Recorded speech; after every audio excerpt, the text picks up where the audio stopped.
Good morning everybody, I am Richa Sharma, you are watching Parcham और सुबह के बज चुके हैं 7 and yes it is time for our daily CA session. आज हमको 2 दिन के करंट अफेयर कवर करने हैं क्योंकि कल था मंडे और कल आपका वीकली सीए रिवीजन सेशन था। आई रियली होप आप सबने ले लिया होगा। पिछले पूरे हफ्ते के करंट अफेयर डेली पढ़ने के बाद वीकली रिवीजन के बाद तैयार हो चुके होंगे। ठीक है, आज नया वीक स्टार्ट करेंगे और 2 दिन के सीए करेंगे 8 और 9 ऑफ जनवरी के। आज है 9 तारीख, राइट। हिंदी कैलेंडर के हिसाब से पौष महीना चल रहा है, कृष्ण पक्ष है और त्रयोदशी है। त्रयोदशी यानी 13th डे चल रहा है मून के हिसाब से। तो आज चांद कुछ इतना सा दिखने वाला है।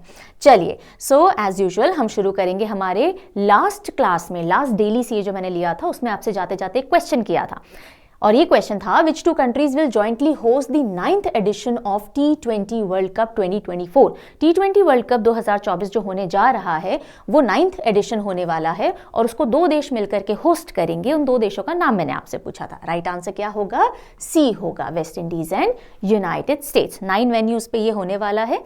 ओके, चलिए, ऑल राइट। आज यानी 9 तारीख को है भारतीय प्रवासी दिवस या प्रवासी भारतीय दिवस, PBD, और इसी को NRI डे भी कहा जाता है, नॉन रेजिडेंट इंडियन डे। तो ये दिन बहुत इंपॉर्टेंट होता है। अभी तक थीम क्लियर नहीं हुई है, सामने नहीं आई है। जब आएगी, अगर आएगी तो डेफिनेटली हम कवर कर लेंगे। सुबह तक अभी तक तो नहीं आई है। ठीक है, चलिए, सो अब इसके बारे में देखते हैं। प्रवासी भारतीय दिवस यानी ऐसे लोग जो इंडियन से पर बाहर रहने चले गए, तो नॉन रेजिडेंट इंडियन हो गए हैं, उन लोगों के, ऐसे ओवरसीज इंडियन कम्युनिटी जो है, जो इंडियंस ओरिजिन के तो हैं पर बाहर जाके बस गए हैं, वो जो कंट्रीब्यूशन करते हैं इंडिया के डेवलपमेंट में, उन लोगों को सेलिब्रेट किया जाता है। कब से इस दिवस को मनाया जा रहा है? हर साल 9 जनवरी को तो मनाते हैं, पर कौन से साल से? 2003 से इसकी शुरुआत हो गई थी। एक और खास बात क्या है, इसी दिन क्यों मनाया जाता है 9 जनवरी को ही? क्योंकि इस दिन 1915 में 1915 में महात्मा गांधी जी साउथ अफ्रीका से लौटकर वापस भारत आए थे। वो सबसे बड़े NRI कहलाए थे और इसीलिए हम 9 जनवरी को मनाते हैं प्रवासी भारतीय दिवस या NRI डे। छप गया दिमाग में 9 जनवरी? वेरी गुड, बहुत इंपॉर्टेंट है। इंडियन कॉन्टेक्स्ट के जितने भी डेज होते हैं ना, यानी नेशनल डेज जो भी होते हैं, भारत के कॉन्टेक्स्ट में जो डे होते हैं, वो काफी इंपॉर्टेंट होते हैं सभी कॉम्पिटिटिव एग्जाम के एंगल से। चलिए, अब ऑब्वियसली आपका सवाल कि मैम PDF कहाँ मिलेगा? तो आज आप जो भी कुछ पढ़ोगे, यानी डेली सीए में आप रोज रोज जो भी कुछ पढ़ते हो, उसका PDF आपको परचम के टेलीग्राम चैनल पे मिल जाता है।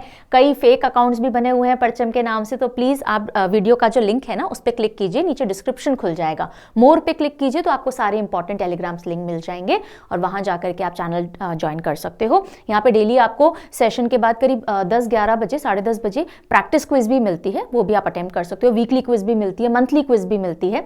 सो बेनिफिट है काफी सारे। टेलीग्राम चैनल के ऊपर ज्वाइन कर लीजिए। और डेली सीए PDF भी आपको वहां पे इंग्लिश और हिंदी दोनों में मिलती है। इंग्लिश में जस्ट आफ्टर द सेशन मिल जाती है और हिंदी में 10:30-11 बजे तक मिल जाती है। ठीक है, जिन बच्चों के पास में PDF बैंक है या 2024 का CA सब्सक्रिप्शन है जो इन्होंने परचम ऐप से लिया होगा, तो आपको जाकर के कहीं लेने की जरूरत नहीं है, इनमें ऐड हो जाएगा। ठीक है जी, ओके। चलिए, अगर आपको कोई भी ज़्यादा जानकारी चाहिए कोर्सेज सब्सक्रिप्शन के बारे में, तो ये ईमेल ID है, ये कॉन्टैक्ट नंबर है, आप कॉल, मेल, व्हाट्सएप सब कुछ कर सकते हो एंड जानकारी ले सकते हो। काफ़ी सारे डिस्काउंट एक्सेट्रा चलते रहते हैं। ओके, चलिए, सो आज काफ़ी सारी न्यूज़ होने वाली है। पहली बात, क्योंकि 2 दिन के सीए हम पढ़ेंगे, सबसे इंपॉर्टेंट अवार्ड जो दिए गए उनसे शुरुआत कर लेते हैं। 81st edition of golden globe awards दिया गया है। कौन से अवार्ड हैं? Golden globe award. देखिए, सिनेमा की कैटेगरी में अकेडमी अवार्ड जो होते हैं, जिनको हम ऑस्कर्स कहते हैं, वो सबसे प्रेस्टिजियस माने जाते हैं। टीवी इंडस्ट्री की बात करें तो एमी अवार्ड्स जो होते हैं उनको बहुत प्रेस्टिजियस माना जाता है। और उन दोनों के बाद अगर सबसे इंपॉर्टेंट अवार्ड्स माने जाते हैं सिनेमा एंड टेलीविजन इंडस्ट्री में सेकंड नंबर पे, तो वो गोल्डन ग्लोब अवार्ड माने जाते हैं। ठीक है, तो वेरी इंपॉर्टेंट है। कौन सा एडिशन रहा इस बार? 81st edition of golden globe award. 2023 में जो भी मूवीज या टेलीविजन पे जो भी सीरीज वगैरह आई, उनके लिए 2024 के अंदर ये अवार्ड दिए गए। किस किस को मिले हैं? पॉपुलर कैटेगरीज देखेंगे, वरना तो बहुत लंबी लिस्ट होती है, सारी नहीं पढ़नी होती है। ठीक है, चलिए, बेस्ट मोशन पिक्चर ड्रामा, यानी कि अगर आप जनरली बोलें बेस्ट मूवी, लेकिन इसकी कैटेगरी होती है best motion picture. Motion picture जो चलने वाली पिक्चरें होती है, जो कि आप देख सकते हो, चलचित्र जिसे हम बोलते हैं। ड्रामा कैटेगरी में ओपेनहाइमर ने जीती है बेस्ट मूवी और इसी मूवी ने टोटल 5 खिताब अपने नाम किए हैं गोल्डन ग्लोब अवार्ड्स के अंदर। अगला जो है वो है बेस्ट डायरेक्टर अवार्ड। इसी मूवी के लिए, ओपेनहाइमर के लिए, क्रिस्टोफर नोलन ने जीता है। सो ध्यान रखिएगा, बहुत इंपॉर्टेंट हो जाएगा। ओपेनहाइमर नहीं पूछा जाएगा, लेकिन चांसेस ऑफ डायरेक्टर पूछने के बहुत स्ट्रांग हो जाते हैं। ठीक है, तो ओपेनहाइमर के डायरेक्टर कौन है? Nolan, Christopher Nolan. अब इसी मूवी से बेस्ट एक्टर को भी अवार्ड मिला है। ओपेनहाइमर में जो लीड हीरो थे उनका नाम क्या है? Cillian Murphy. Cillian Murphy, he has won best actor for golden globe. All right, actress दूसरी मूवी की निकल गई। ठीक है, एक्ट्रेस थी नहीं, ओपेनहाइमर में कोई बहुत मेन लीड थी नहीं, right. So best actress award किसको मिला है? लिली ग्लैडस्टोन को मिला है। सो कोई तो ग्लैड हुआ कि चलिए ओपेनहाइमर के अलावा कुछ तो किसी को प्राइज मिला है। सो ग्लैडस्टोन, लिली ग्लैडस्टोन को मिला है for killers of the flower moon. Killers of the flower moon movie का नाम है, और इसके लिए लिली ग्लैडस्टोन को मिला है फीमेल एक्टर का best award in golden globe. और फिर बेस्ट सपोर्टिंग एक्टर, ये भी ओपेनहाइमर के रॉबर्ट डाउनी जूनियर, इन्होंने जीता है सपोर्टिंग एक्टर का। और मैंने आपको कहा था कि ओपेनहाइमर को 5 गोल्डन ग्लोब्स मिले हैं, तो 4 तो हमने देख लिए, best movie, director, actor, supporting actor. 5th कौन सा है? सो 5th है best original score. Best original score के लिए भी मिला है। ठीक है, सो 5 इनको मिल गए हैं। बेस्ट एक्ट्रेस मिल गया है लिली ग्लैडस्टोन को।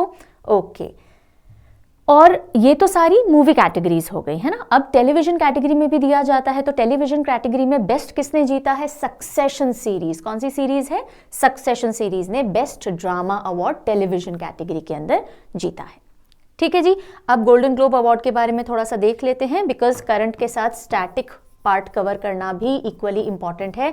आजकल एग्जामिनेशन के अंदर स्टैटिक पे काफ़ी वेटेज है, करंट के साथ भी आपको स्टैटिक कवर करना ही होगा, और इसीलिए परचम पे आप कॉम्प्रिहेंसिव कवरेज करते हो और सेशन थोड़ा सा कंपैरेटिवली बड़ा होता है, नीडेड भी है। 5-10 मिनट अगर आपको लगता है अभी आपके पास नहीं है, सुबह आपके कोई और सेशन पेंडिंग है या इकट्ठे आप अभी सुबह टाइम नहीं दे सकते हो, रिस्पॉन्सिबिलिटीज़ हैं, तो जितना आप पढ़ सकते हो अभी पढ़ लीजिए, later on in the day आकर के रिमेनिंग पोर्शन कवर कर लिया कीजिए।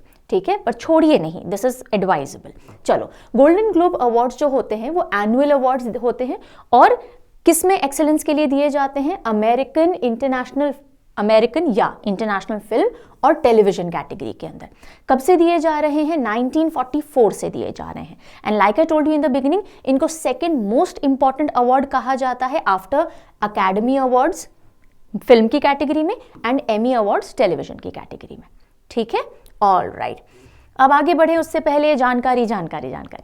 CA रफ्तार, जो कि आपकी 6 मंथ्स की कंप्लीट हेडलाइंस का कवरेज होता है कैटेगरी वाइज, वो हो चुका है लॉन्च जुलाई से दिसंबर के लिए। ये आपको परचम ऐप और परचम वेबसाइट परचमक्लासेस.in दोनों पे अवेलेबल है, आप वहां से जाके एक्सेस कर सकते हो। सैंपल भी मौजूद है, सैंपल देख करके, जान के, समझ के, पढ़ के फिर आप इसको ले सकते हो। ठीक है, साथ ही साथ यस, सवाल ई बुक जो हमारी होती है, जो कि MCQs की होती है, हर क्वार्टर यानी हर 3 महीने में 300-350 सवालों का CA का पूरा आपको कंपाइलेशन मिलता है विथ डिस्क्रिप्शन। और इसका Q4 यानी कि अक्टूबर, नवंबर, दिसंबर का जो Q4 है वो रिलीज हो चुका है। आप इसको इंडिविजुअल जो क्वार्टर बुक है वो आप परचमक्लासेस.in यानी वेबसाइट पे देख सकते हो, और जो पूरा एनुअल सब्सक्रिप्शन है यानी पूरे 2023 के करीब 1200, 1300, 1400 क्वेश्चंस का पूरा कंपाइलेशन आपको परचम ऐप पे अवेलेबल है। ठीक है जी, चलिए, ज्यादा जानकारी के लिए वही या तो मेल कर दो, ऐप चैट पे चले जाओ, कॉल कर लो, व्हाट्सएप कर लो, आपको जानकारी मिल जाएगी।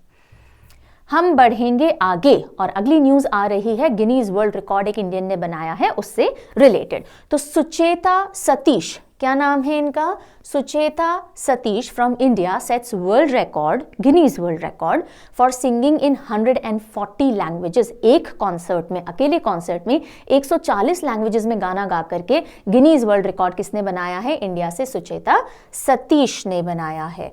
और ये कौन से स्टेट से बिलोंग करती हैं? केरला से बिलोंग करती हैं। ठीक है, इन्होंने जो 140 लैंग्वेजेस में गाना गाया, ये कौन से कॉन्सर्ट में कहाँ गाया? UAE के अंदर गाया। क्लाइमेट से रिलेटेड एक कॉन्सर्ट रखा गया था। So Sucheta Satish sets new world record for singing in most languages during a single concert. ये इनके अवार्ड का एक तरह से कैटेगरी या टाइटल रहा। कितनी languages? 140 languages. Sucheta Satish. Okay, अब 2 इंपॉर्टेंट बुक्स हमको पढ़नी है, और दोनों बहुत एमिनेंट लोगों से रिलेटेड हैं। पहली किताब देखिएगा, ex army chief general MM नारवने यानी मनोज मुकुंद नारवने जी, जो कि हमारे पहले मतलब कुछ समय पहले हमारे आर्मी चीफ रह चुके हैं, उनकी ऑटोबायोग्राफी, आत्मकथा, अपने ही बारे में खुद ही जब लिखा जाता है उसको ऑटोबायोग्राफी यानी आत्मकथा कहा जाता है। और उनकी आत्मकथा का नाम क्या है? 4 स्टार्स ऑफ डेस्टिनी। आप इनकी यूनिफॉर्म पे देख सकते हो ये 4 सितारे। 4 स्टार्स ऑफ डेस्टिनी किसकी आत्मकथा है, किसकी ऑटोबायोग्राफी है? एम नारवने साहब की है। पॉपुलर इंसान है, पॉपुलर फेस है, पॉपुलर फिगर है, टेक्निक की जरूरत नहीं पड़नी चाहिए आपको। So General M Naravane served as which number of Indian Army Chief? 28th Chief of Indian Army। इनकी ऑटोबायोग्राफी क्या है? 4 stars of destiny, M Naravane. Got it? चलिए अगली इंपॉर्टेंट किताब देखेंगे। हमारे external affairs minister S Jaishankar ji, इनके द्वारा लिखी गई है एक किताब। So external affairs minister S Jaishankar unveils his latest book why Bharat matters. इनकी किताब का क्या नाम है? Why Bharat matters. अब देखो दूसरे देशों में जाके अपने भारत की बातें करते रहते हैं ना, तो वाई भारत मैटर्स पे इन्होंने किताब लिख दी है। एस जयशंकर, सुब्रमण्यम जयशंकर जी इंडिया के एक्सटर्नल अफेयर्स मिनिस्टर हैं। कब से? 2019 से। और ये राज्यसभा में भी मेंबर हैं। कौन से स्टेट को रिप्रेजेंट करते हैं? गुजरात को रिप्रेजेंट करते हैं। इससे पहले भी एक इनकी बुक रही है इंपॉर्टेंट, वो देख लेते हैं। The India way, strategies for an uncertain world. अभी है why Bharat matters, S Jaishankar ji की। इससे पहले इनकी किताब जो थी the India way, strategies for an uncertain world. दोनों किताबें याद हो गई।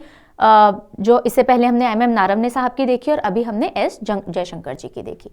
ध्यान रखिएगा, कोई भी इंपॉर्टेंट फिगर से रिलेटेड बुक हो, कोई भी प्रीवियस पॉपुलर ऑथर्स हों, तो भी किताबें बहुत इंपॉर्टेंट हो जाती है। कोई हिस्टोरिकल बुक होगी, पॉलिटिकल बुक होगी, इकोनॉमिक फ्रंट पे बुक होगी जो किसी पॉलिटिकल फिगर या इंपॉर्टेंट एमिनेंट पर्सन ने लिखी हो या अनवील की हो, यानी कि उसको लॉन्च किया हो, तो किताब बहुत इंपॉर्टेंट हो जाती है। अगली न्यूज़ पे आते हैं और ये है अब अपॉइंटमेंट से रिलेटेड न्यूज़। हालांकि एक स्टेट लेवल का अपॉइंटमेंट है, पर क्योंकि पहली बार पायनियरिंग एक डिसीजन हुआ है इसलिए इंपॉर्टेंट हो जाएगा। रश्मि शुक्ला जी, रश्मि शुक्ला जी का नाम कुछ याद आता है? पहले कभी सुना था? सशस्त्र सीमा बल एसएसबी से रिलेटेड इनका अपॉइंटमेंट हम पहले पढ़ चुके हैं। सीआरपीएफ से रिलेटेड उससे भी कुछ महीनों पहले हम इनका अपॉइंटमेंट पढ़ चुके हैं। सो क्या नाम है? रश्मि शुक्ला। नाम ध्यान रखिएगा। Rashmi Shukla ji has become the first women DGP, director general of police of Maharashtra. तो महाराष्ट्र की पहली महिला डीजीपी कौन बनी है? रश्मि शुक्ला जी बनी है। और इससे पहले ये सशस्त्र सीमा बल को हेड कर रही थी और उससे भी पहले additional director general of CRPF की तरह से अपनी सेवाएं दे रही थी। तो Rashmi Shukla becomes Maharashtra first women DGP यानी डायरेक्टर जनरल ऑफ पुलिस। सीधा सीधा नाम ध्यान दिमाग में रखना है। अगला अपॉइंटमेंट देखते हैं। Raghuram Iyer appointed as CEO of Indian Olympics association. नहीं, ये इंडियन ओलंपिक एसोसिएशन की सबसे हाईएस्ट पोजीशन नहीं है, इसलिए ऐसा भी नहीं है कि बहुत क्रिटिकली इंपॉर्टेंट अपॉइंटमेंट है, लेकिन इंपॉर्टेंट है, इसलिए आप ध्यान में रखेंगे। आईओए यानी इंडियन ओलंपिक एसोसिएशन, इंडिया में ओलंपिक्स से रिलेटेड इंडिया में जो बॉडी है जो सारी तैयारी मैनेजमेंट वगैरह देखती है वो है आईओए, और उसके सीईओ कौन अपॉइंट हुए हैं? रघुराम अय्यर हुए हैं। इससे पहले ये राजस्थान रॉयल्स के सीईओ के तौर पे एसोसिएटेड थे। ठीक है, अब रघुराम अय्यर जी सीईओ बन गए हैं इंडियन ओलंपिक एसोसिएशन के। तो अब इस आईओए यानी इंडियन ओलंपिक एसोसिएशन के बारे में आपको पता होना चाहिए। तो चलिए पता करते हैं। 1927 में बनी थी। जो प्रेसिडेंट है इसकी वो सीनियर पोजीशन है। आईओए की प्रेसिडेंट पोजीशन जो है that is a senior position, leading position. और उस पे कौन है अभी? पीटी उषा जी हैं। पीटी उषा जी जो कि रनर हैं, सब जानते हैं ना। वो फर्स्ट वुमेन प्रेसिडेंट भी हैं और अभी करंट प्रेसिडेंट भी हैं आईओए यानी इंडियन ओलंपिक एसोसिएशन की, पीटी उषा। और ये क्या बने हैं अय्यर साहब? ये सीईओ बने हैं, यानी कि चीफ एग्जीक्यूटिव ऑफिसर। देन अगला अपॉइंटमेंट है senior IAS officer Vikasshil ji का। Vikasshil ji has been appointed executive director of Asian Development Bank. Asian Development Bank जो कि एक मल्टीलेटरल बैंक है, यानी बहुत सारे देशों के साथ मिल करके बना है, किसी एक पर्टिकुलर देश का नहीं है। और एशिया के विकास के लिए इस बैंक को बनाया गया है, एशियन डेवलपमेंट बैंक। इसके एग्जीक्यूटिव डायरेक्टर के तौर पे किसको नियुक्त किया गया है? विकासशील जी को। देखो, विकासशील बनाना एशिया को, तो एशियन डेवलपमेंट बैंक का भी ये ऑब्जेक्टिव है, विकासशील बना सकना। तो सीधा सीधा एसोसिएशन हो रहा है, राइट। 3 सालों के लिए इनको अपॉइंट किया गया है। एशियन डेवलपमेंट बैंक कहाँ पे हेडक्वार्टर्ड है? जल्दी से लिखो कमेंट सेक्शन में। कहाँ है हेडक्वार्टर एशियन डेवलपमेंट बैंक का, और कौन है इसके हेड, यानी कौन इसको लीड कर रहे हैं एशियन डेवलपमेंट बैंक को। ये दो जानकारी मुझे आपसे चाहिए कमेंट सेक्शन में, राइट डाउन। आपकी भी प्रेजेंस बनी रहती है, मेंटली थोड़ा एक्टिव रहते हैं, वरना सुनते सुनते गायब हो जाओगे कहीं। चलो अगला जो अपॉइंटमेंट है इंटरनेशनल आ रहा है, शेख हसीना जी, जो कि कहाँ की, बांग्लादेश की प्राइम मिनिस्टर थी। उन्होंने एक और टर्म जीत लिया है प्राइम मिनिस्टर के तौर पे ऑफ बांग्लादेश, और ये इनका 5th टर्म है, यानी 5वीं बार वो बांग्लादेश की प्राइम मिनिस्टर बन रही है, और लगातार 4थी बार। ध्यान रखिएगा इस बात को, शेख हसीना जी प्राइम मिनिस्टर बनी है बांग्लादेश की 4th स्ट्रेट टर्म, यानी 4थी बार लगातार, और टोटल कितनी बार बन चुकी हैं, ये 5वीं बार है, राइट। ठीक है, इनकी पार्टी का नाम क्या है, आवामी लीग पार्टी, ध्यान रखिएगा, और 4th consecutive and 5th overall term इनकी रही। ऑपोजिशन जो है वो बहुत हंगामा कर रही है, और ऑपोजिशन पार्टी क्या है, बांग्लादेश नेशनलिस्ट पार्टी BNP, वो हार चुकी है और बहुत ज़्यादा धरने और आंदोलन वगैरह चल रहे हैं। सो बांग्लादेश PM शेख हसीना लगातार 4थी बार PM पोजीशन पे आई हैं। चलिए आगे बढ़ते हैं। India summons Maldives high commissioner over derogatory remark against PM Modi. अब ये बहुत ज़्यादा कंट्रोवर्शियल चीज़ें चल रही हैं। अभी थोड़े दिन पहले हमने देखा था, मैंने आपको CM में भी बोला था, प्राइम मिनिस्टर साहब ने लक्षद्वीप में बहुत सुंदर सुंदर अपनी पिक्चर्स डाली हैं, और उन्हीं पिक्चर्स पे मालदीव्स के कुछ गवर्नमेंट के ऑफिशियल्स ने, पार्टी लीडर्स ने कुछ डेरोगेटरी रिमार्क कर दिया है, ठीक है, और उसके चलते तूल पकड़ लिया है मुद्दे ने। फिर मालदीव्स की जो सरकार है उन्होंने अपनी एक सफाई पेश की कि जी ये इनका पर्सनल निजी ओपिनियन है, हम as a government Indian PM के अगेंस्ट कुछ नहीं कह रहे हैं, हमारे रिश्ते बहुत कॉर्डियल हैं, because obviously Maldives Indian tourism से बहुत ज़्यादा डिपेंडेंट है।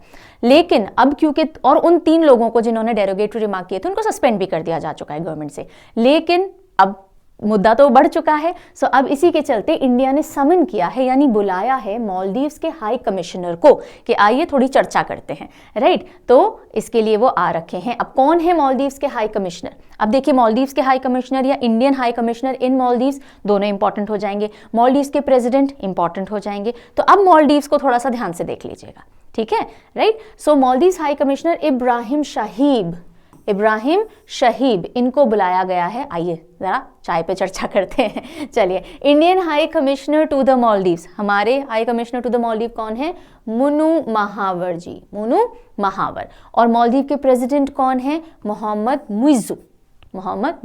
तो किनको बुलाया गया है, मालदीव हाई कमिश्नर को, यानी इब्राहिम शहीब जी आए हैं बातचीत करने के लिए। Got it. चलिए अब कुछ स्टैटिक इन्फो देखनी पड़ेगी हमको लक्षद्वीप के बारे में भी, बिकॉज ये सारा जो हंगामा हुआ है ये तो लक्षद्वीप की पिक्चर्स के बाद में हुआ है, और फिर हम मालदीव्स के बारे में या फिर कुछ एक चैनल्स के बारे में देखेंगे जो इंडिया और मालदीव से एसोसिएटेड है। तो लक्षद्वीप ये आपको हमारा वेस्टर्न कोस्ट दिख रहा है, सदर्न वेस्टर्न कोस्ट, और इस तरफ आपको छोटे छोटे आइलैंड्स जो दिख रहे हैं, इन सब का ग्रुप है लक्षद्वीप। लक्षद्वीप इज एन आर्कीपिलेगो यानी ग्रुप ऑफ आइलैंड्स, राइट। कितने आइलैंड्स के से मिलकर के बना है, 36 आइलैंड, 36 आइलैंड्स का ग्रुप है जिसको हम लक्षद्वीप कहते हैं।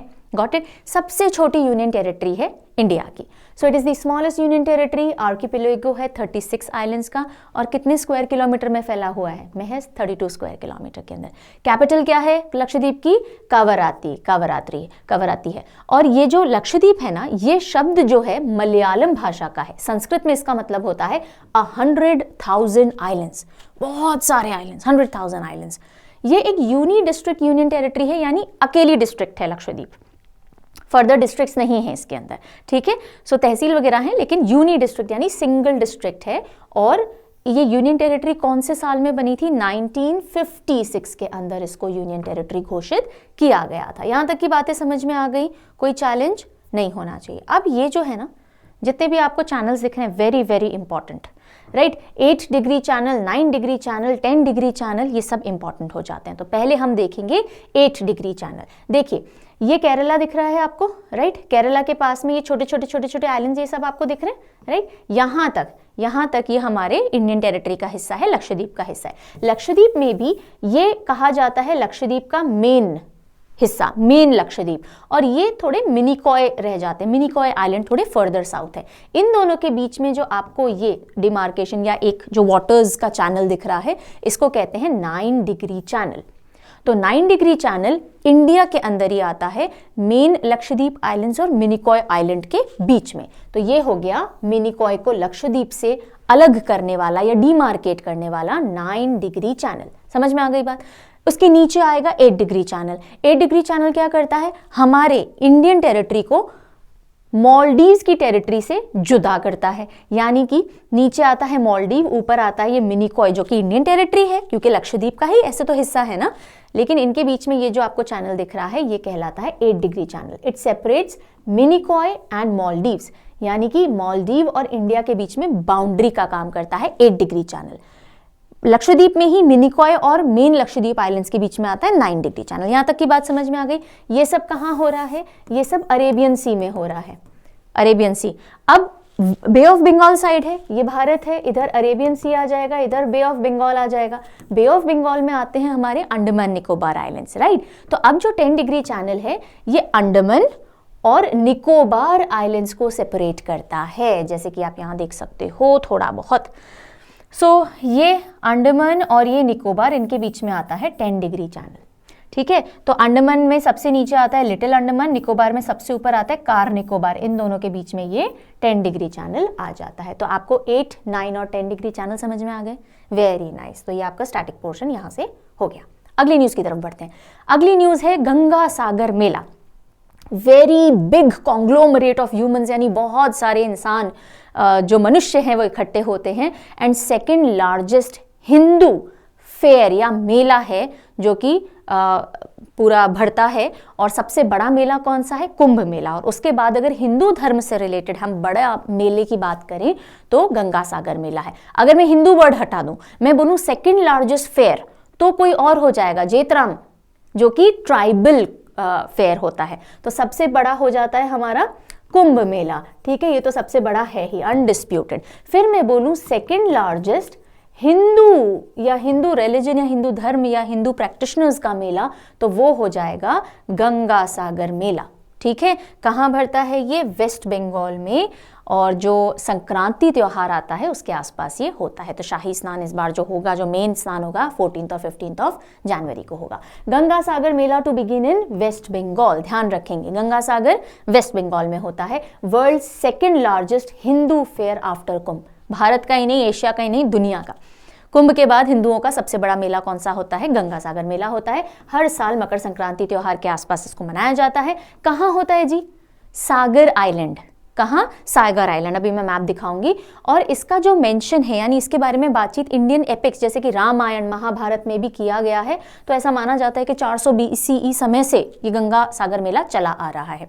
और इसके अंदर गंगा जी में डुबकी लगाई जाती है, और उसके बाद किसके मंदिर के दर्शन किए जाते हैं, कपिल मुनि जी का मंदिर है, वहां पे भी जो भक्त हैं, श्रद्धालु हैं, दर्शन करने जाते हैं, ठीक है। अब ये देखिएगा, ये वेस्ट बंगाल है। वेस्ट बंगाल की एक डिस्ट्रिक्ट आती है साउथ 24 परगनास, और यहाँ पे ये मेला भरता है, ठीक है। सागर आइलैंड है यहाँ पे, और यहाँ पे मेला होता है।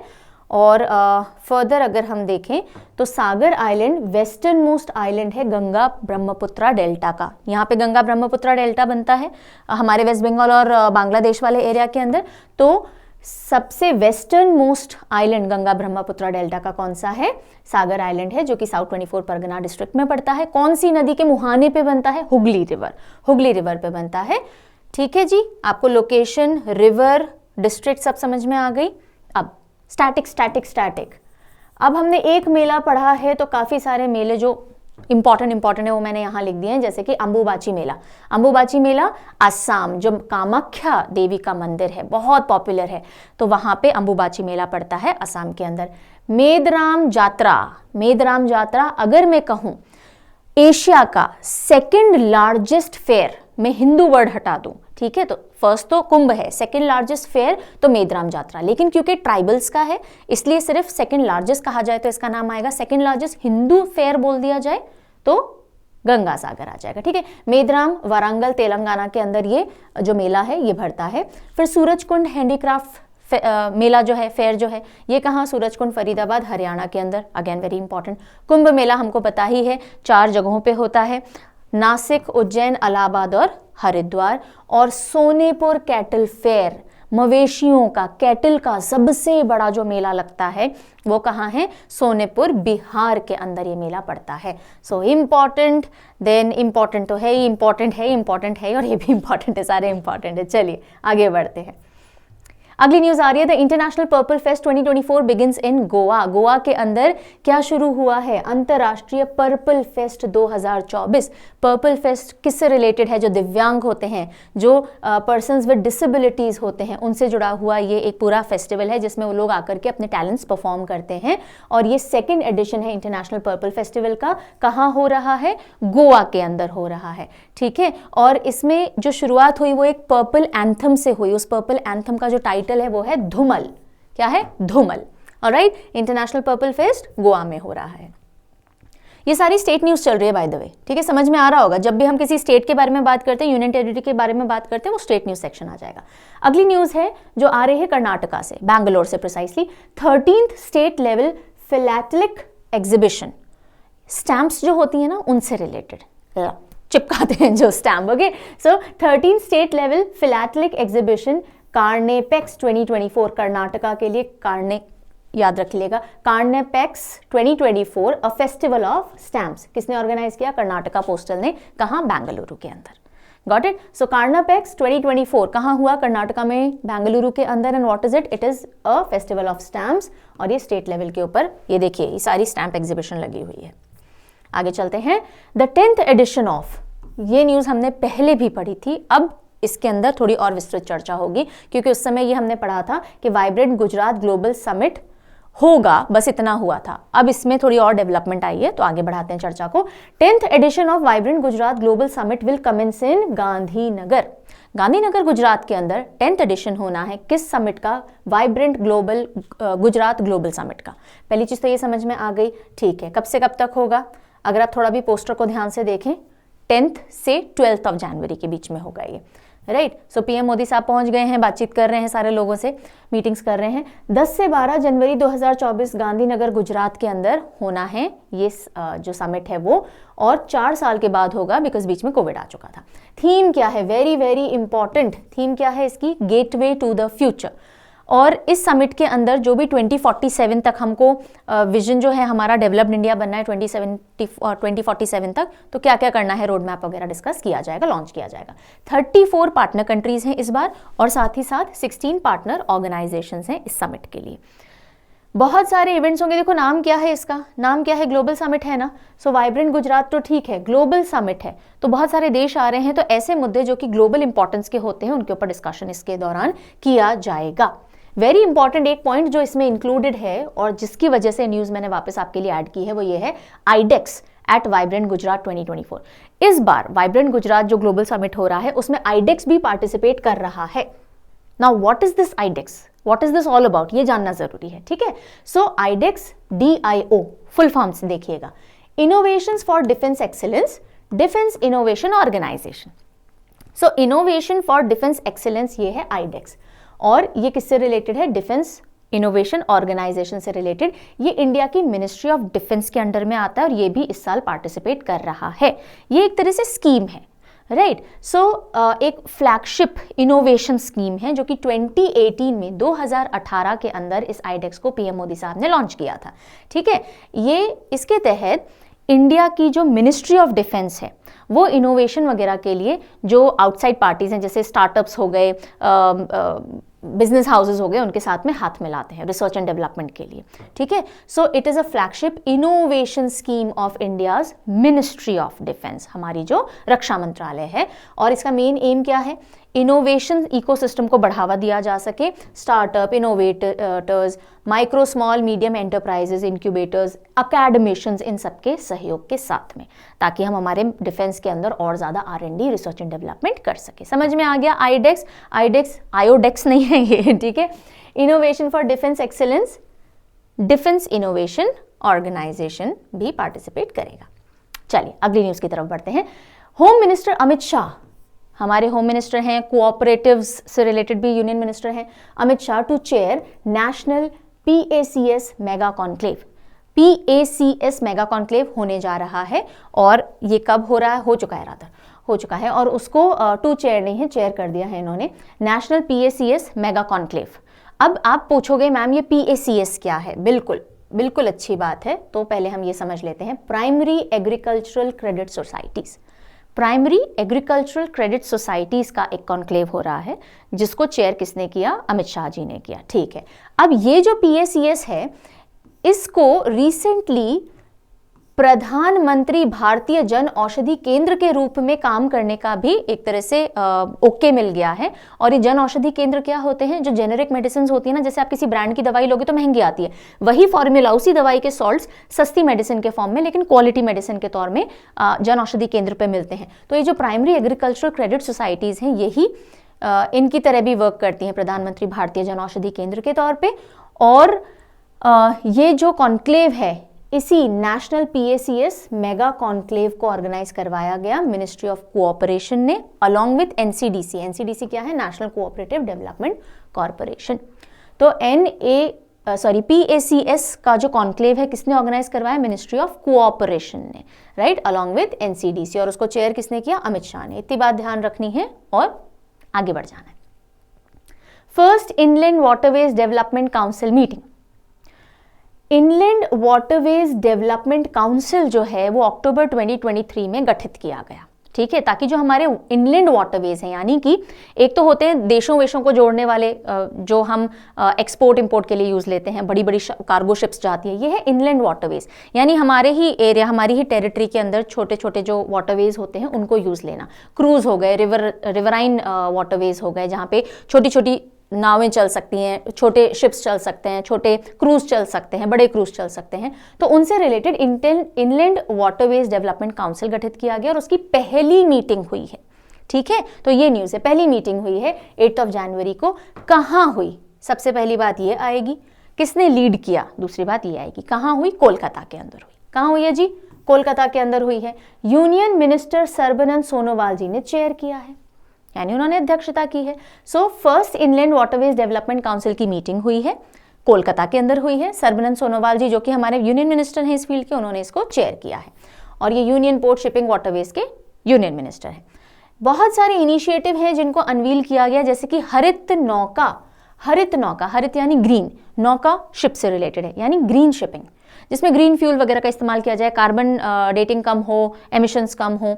तो guideline for green transition of inland vessels. दूसरी चीज, river cruise tourism road map भी जारी किया गया 2047 से रिलेटेड। तो पहली मीटिंग हुई है इनलैंड वाटरवे डेवलपमेंट काउंसिल की। कहाँ हुई है? इंपॉर्टेंट है, कहाँ हुई है? कोलकाता के अंदर हुई है। बाकी सारी बातें तो आप ध्यान रख ही लोगे। चलिए, शिपिंग, अब देखिए कुछ एक डेटा साथ में हमें लेते रहना, ये बात मैंने आपको ऑलरेडी बता दी।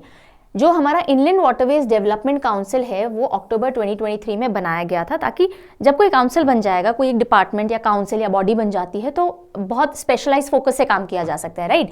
तो हमारी कार्गो एफिशिएंसी, हमारे जो पैसेंजर्स यहाँ से वहाँ मूव करते हैं, क्रूज टूरिज्म, ये सारी चीज़ों को बढ़ावा मिलेगा। टूरिज्म भी हो गया, कार्गो हो गया, इन सब चीज़ों को थोड़ा बढ़ावा मिले।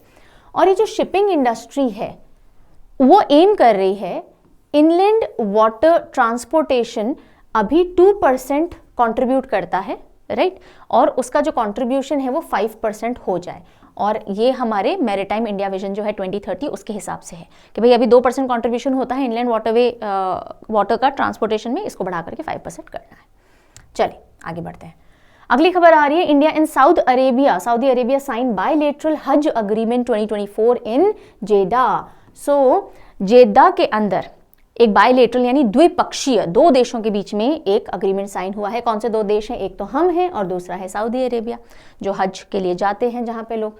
सो हज अग्रीमेंट साइन हुआ है और ये 3rd हज एंड उमरा कॉन्फ्रेंस थी जेदा में, जिसमें जाकर के हमने पार्टिसिपेट किया। और हमारी जो यूनियन मिनिस्टर है विमेन एंड चाइल्ड डेवलपमेंट की, स्मृति जुबिन ईरानी जी, उन्होंने प्रिजाइड किया और उन्होंने अग्रीमेंट को साइन किया है। ओके, और उनके काउंटर पार्ट कौन थे जिन्होंने इस अग्रीमेंट पे साइन किया? तो सऊदी के मिनिस्टर ऑफ हज एंड उमरा अफेयर्स डॉक्टर तौफीक बिन फौजान अल रबिया, ये पूरा नाम याद रखने की जरूरत नहीं है, ठीक है, तो डॉक्टर तौफीक याद रख लीजिए। अब इस अग्रीमेंट के हिसाब से क्या हुआ है, क्या तय हुआ है? ये तय हुआ है कि करीब 1,75,000 से भी ज़्यादा पिलग्रिम्स जो हज करने जाएंगे वो इंडिया से फाइनलाइज किए गए हैं 2024 के लिए, जिसमें से करीब 1.4 लाख सीट्स जो हैं वो जो हमारी हज कमेटी है उसकी तरफ से जाएंगे, और करीब जो 35,000 अप्रॉक्स हैं वो अलग अलग प्राइवेट ऑपरेटर्स के थ्रू जा सकते हैं। तो मोटी मोटी बात ये ध्यान रखिए कि 1,75,000 से भी ज़्यादा पिलग्रिम्स इस बार हज के लिए जाएंगे फ्रॉम इंडिया, फाइनल हुआ है ये, ठीक है, ओके। अगली खबर एंड वेरी इंपॉर्टेंट खबर, कृष्णा गोदावरी की गहराइयों से उभरा ऊर्जा सुरक्षा का विश्वास। सो कृष्णा गोदावरी का जो ऑफशोर बेसिन है, यानी थोड़ा जो कोस्टल एरिया के पास वाला जो बेसिन है, वहां अब फाइनली ऑयल प्रोडक्शन, पहला ऑयल प्रोडक्शन हो चुका है, और ये काफ़ी टाइम से प्रयास चल रहा था, कोविड के चलते फिर डिले हुआ, अब फाइनली वहाँ से फर्स्ट ऑयल प्रोडक्शन हुआ है, और बहुत बड़ा डेवलपमेंट है इंडिया के लिए, क्योंकि हम ऑयल और नेचुरल गैस के क्षेत्र के अंदर सेल्फ रिलायंट बन सकते हैं, क्योंकि यहाँ पे बहुत बड़े रिजर्व्स थे और उनको अब निकाला जाना शुरू हो रहा है। तो किसने, कौन सी कंपनी है जो इंडिया की तरफ से, गवर्नमेंट की तरफ से इस पे काम कर रही थी?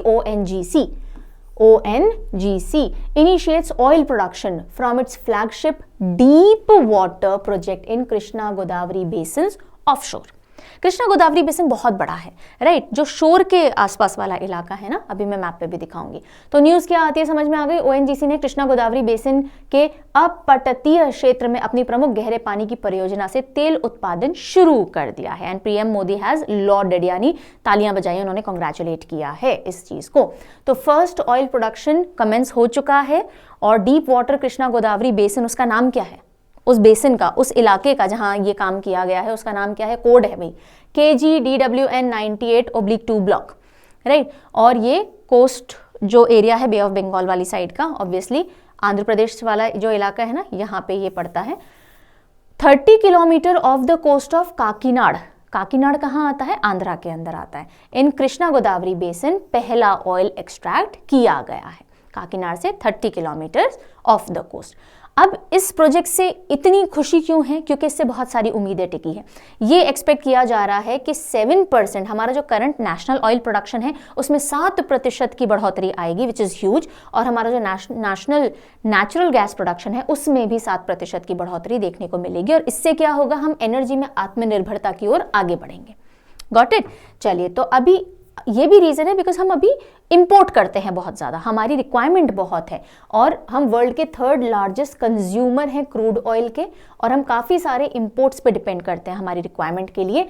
करीब 85% हमारी जो रिक्वायरमेंट है इंपोर्ट से पूरी होती है। नेचुरल गैस की अगर हम बात करें तो भी हम मेजर इंपोर्टर हैं। करीब 50% जो हमारी डिमांड है वो हम डोमेस्टिकली पूरी करते हैं, 50% हम इंपोर्ट करते हैं। तो जब हमारे खुद के रिजर्व्स काम में आने लग जाएंगे तो हमारी इंपोर्ट कॉस्ट्स कम हो जाएंगी, ठीक है। जब हम गोदावरी कृष्णा या कृष्णा गोदावरी ऑफशोर बेसिन की बात करें तो ये देखिए, ये वाला जो हिस्सा आपको दिखने को मिल रहा है इसी को बड़ा कर रखा है। इस एरिया के अंदर ये काम किया जा रहा है, या यहाँ पे एक्सट्रैक्शन के ऊपर काम चल रहा है। अब देखिए, काकीनाड करीब ये वाला एरिया है जहाँ पे फर्स्ट प्रोडक्शन निकाला गया है, समवेयर हियर, ओके। चलिए, सो अब ये मैप मैंने आपके अंडरस्टैंडिंग के लिए डाला है so that you are able to see the Krishna and Godavari basin. Let me zoom it a bit for you if I am able to do it properly. This will take a little time of us, but please bear. हाँ, चलिए, so as you can see this is Godavari. ये महाराष्ट्र है, गोदावरी भी महाराष्ट्र से शुरू होती है, कृष्णा भी महाराष्ट्र से शुरू होती है। गोदावरी अगर आप देखोगे महाराष्ट्र, तेलंगाना, फिर थोड़ा एरिया आपके छत्तीसगढ़, ओडिशा, राइट, और आंध्रा, ये वाले हिस्से में और भी स्टेट्स को कवर करती है, पर मेजरली यहाँ से होकर के बहती है। कृष्णा की अगर आप बात करोगे महाराष्ट्र से चालू हुई, उसके बाद कर्नाटका, उसके बाद तेलंगाना, आंध्रा, ये वाला हिस्सा है मेजरली, राइट। सो ये ओके, राइट। सो ये वाला जो आपने अभी मैप के ऊपर देखा, Godavari and Krishna reverse, right, ये वाला इलाका है जहां पे अभी एक्सट्रैक्शन किया गया है। Godavari, like I was telling you, Sahyadris में से शुरू होती है near Trimbakeshwar, Nashik district of Maharashtra, right. और कृष्णा नदी की बात करें तो ये वेस्टर्न घाट्स ही हैं दोनों वाला एरिया, और ये महाबलेश्वर से चालू होती है जो कि पॉपुलर घूमने की जगह भी है, ठीक है। समझ में आ गई नदियां भी। ONGC के बारे में देख लेते हैं। ONGC 14 अगस्त 1956 में एग्जिस्टेंस में आई थी। महारत्न स्टेटस है इस कंपनी का और ministry of petroleum natural gas के अंडर में आती है। हेडक्वार्टर कहाँ है जी? नई दिल्ली के अंदर है। ऑलराइट, सो ये हो गई हमारी सारी न्यूज़ 2 दिन की जो भी इंपॉर्टेंट थी हमको पढ़नी थी। अब किसका टाइम है? बिल्कुल रिवीजन क्वेश्चन का टाइम है। चलो उससे पहले बिल्कुल एक और जानकारी का टाइम है और वो ये है SSC general awareness course target 2024। अगर आप एसएससी की तैयारी कर रहे हैं, अगले साल को टारगेट कर रहे हैं, तो आपकी कंप्लीट जीए प्रिपरेशन हमने अपने हाथ में ले रखी है, जिसमें history, geography, polity, economy, science and static GK cover होते हैं।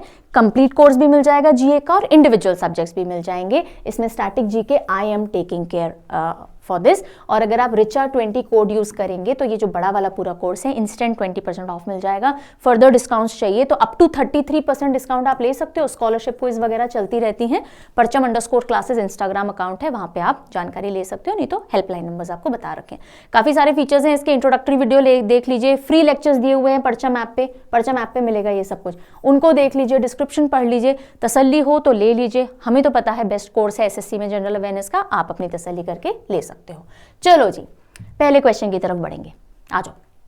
From which river basin does ONGC commence oil production in its flagship deep water project? ONGC ने अपने प्रमुख गहरे जल परियोजना में किस नदी बेसिन से तेल उत्पादन शुरू किया है? जल्दी से कमेंट सेक्शन में लिखना चालू कर दो। मैं लाइव मौजूद हूं वहां पे आपके साथ चैट में। I am checking your comments and instantly replying to it.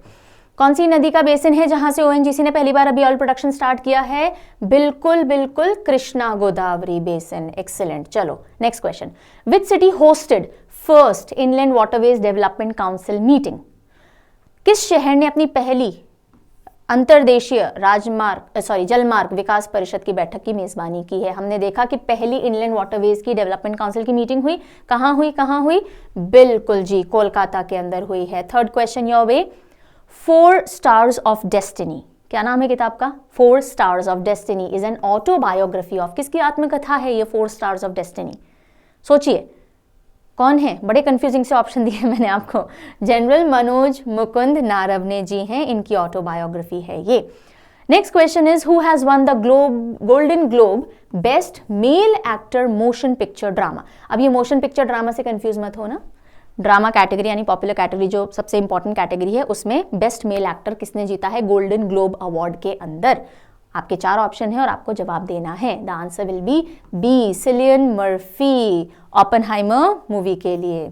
Alright. Ganga Sagar Mela, Ganga Sagar Mela is organised in which Indian state? कौन सा स्टेट है जो गंगा सागर मेला ऑर्गेनाइज करता है, जहां पे ये ऑर्गेनाइज होता है और जो कि हिंदुओं का सेकंड लार्जेस्ट मेला है आफ्टर कुंभ? आंसर क्या हो जाएगा? वेस्ट बंगाल हो जाएगा। ठीक है जी। और ये रहा आपका क्वेश्चन ऑफ द डे। हाँ, आप बोलोगे मैम पुराने दिनों के तो आज प्रैक्टिस नहीं करवाए, क्योंकि आज 2 दिन का सीए था, इसलिए हम लास्ट वीक के क्वेश्चन प्रैक्टिस नहीं किए हैं। अब इस वीक से वापस वही पुराने क्वेश्चन की प्रैक्टिस भी चालू हो जाएगी। चलिए, ये आपका क्वेश्चन ऑफ द डे है। Write down the answer in the comment section. कल हम इसको डिस्कस करेंगे।